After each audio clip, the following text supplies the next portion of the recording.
हरिओम, स्वागत है आप सभी का योग शिक्षा के यूट्यूब चैनल पर।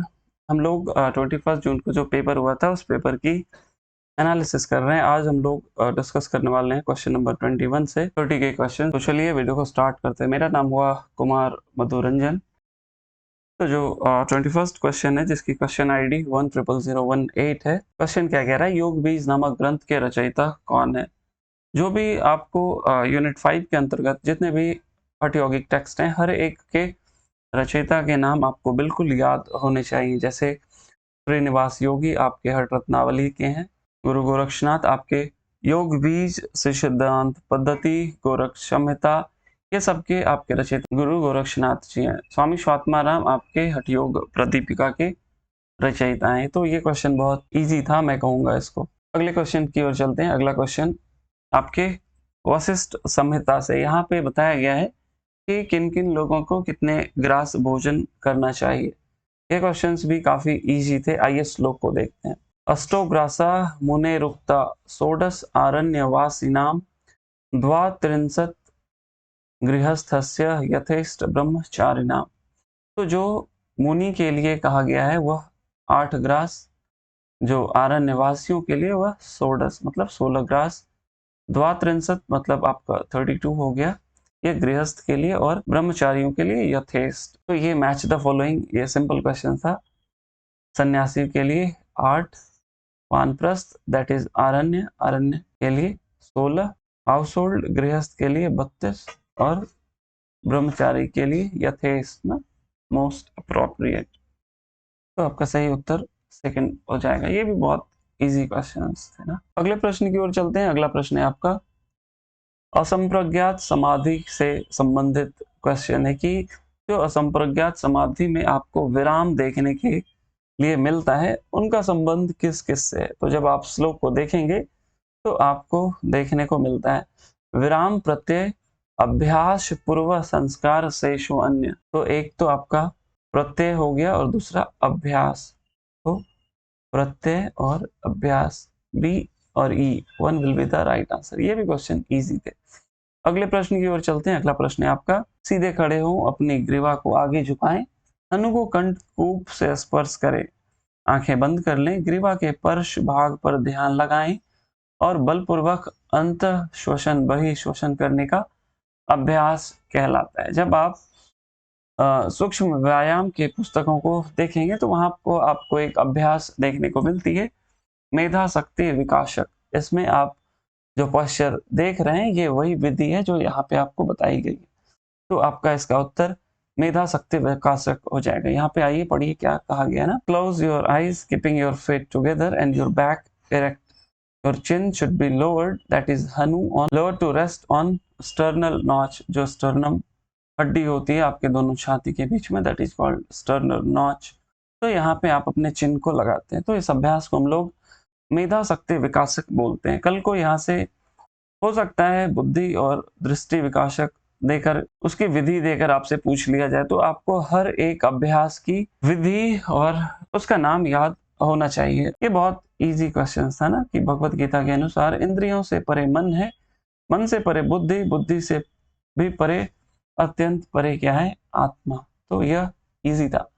इस क्वेश्चंस को मैं मीडियम कहूंगा क्योंकि इस तरीके के क्वेश्चंस पहले भी आ चुके थे ना, तो आपको ये क्वेश्चन का आइडिया होना चाहिए था। Which of the following term are used for Shiva and Shakti in the text Shiv संहिता।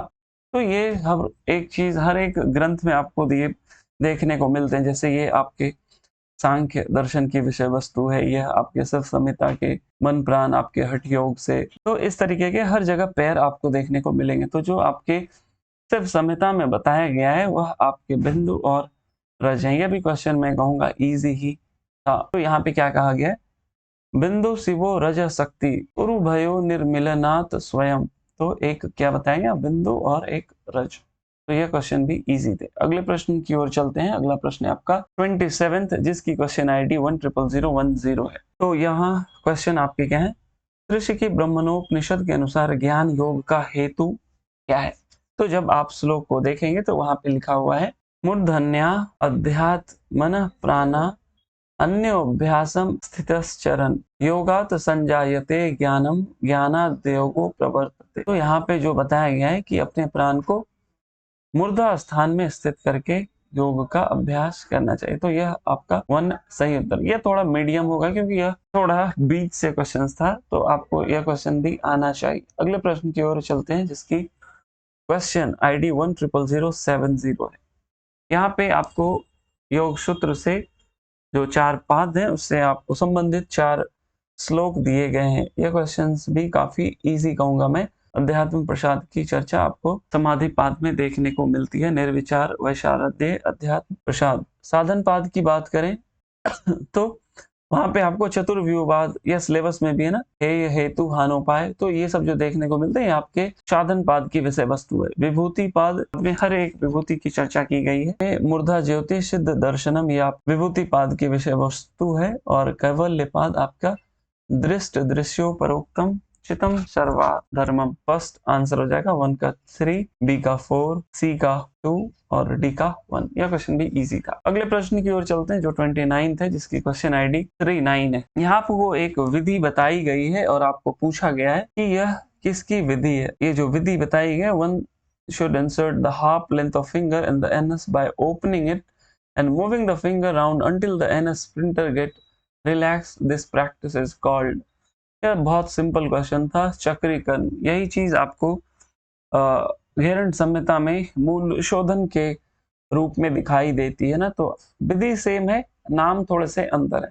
तो यह क्वेश्चन भी बहुत इजी थे मैं कहूंगा। अगले प्रश्न की ओर चलते हैं। अगला प्रश्न है आपका, यहाँ पे मैच द फॉलोइंग बताए गए हैं। इस क्वेश्चन को देखेंगे तो यह भी काफी इजी क्वेश्चन थे। आप इसको एलिमिनेशन के मेथड से भी कर सकते थे। एक्सियल स्ट्रेच आपके हमेशा ताड़ आसन में होते हैं ना।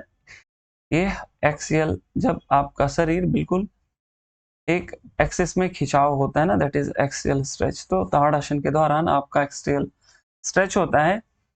और एक्सियल ट्विस्ट आप अर्धमत्स्येंद्र आसन में, जब आप अपने हाथों से अपने पैर के अंगूठों को पकड़ते हैं, दैट इज एक्सियल ट्विस्ट। तो बी का 4 और डी का 2, बी का 4 और डी का 2 सेकंड हो जाता। लेकिन एक्सटेंशन को मैंने अपने पिछले वीडियो में बताया था ना, कि जब आप हाथों को ये बाहर की तरफ खोलते हैं, ये एंगल बढ़ता है, दैट इज एक्सटेंशन। और जब आप अपने इस चीज को करीब लाते हो, दैट इज फ्लेक्शन। तो यहाँ पे आप जो 2 इमेज देख रहे हैं, एक उष्ट्रासन की है और एक पादहस्तानासन की। इस अभ्यास के दौरान आप एक्सटेंशन महसूस करते हैं और इस प्रैक्टिस के दौरान जो चीज होती है, दैट इज फ्लेक्शन। ए का 3 हो जाएगा एक्सटेंशन उष्ट्रासन, और सी पादहस्तानासन, सी का 1 और डी का 2 सेकंड हो जाएगा। तो ये भी काफी इजी क्वेश्चंस थे। तो ये थे हमारे पार्ट 3 के 21 से 30 तक के क्वेश्चंस।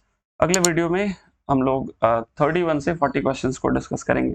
अगर वीडियो आपको अच्छा लगा हो तो दोस्तों के साथ जरूर शेयर कीजिएगा जो नेट और JRF की तैयारी कर रहे हैं। चैनल को सब्सक्राइब करना नहीं भूलें। वीडियो देखने के लिए आपका बहुत बहुत धन्यवाद। Thank you, thanks for watching.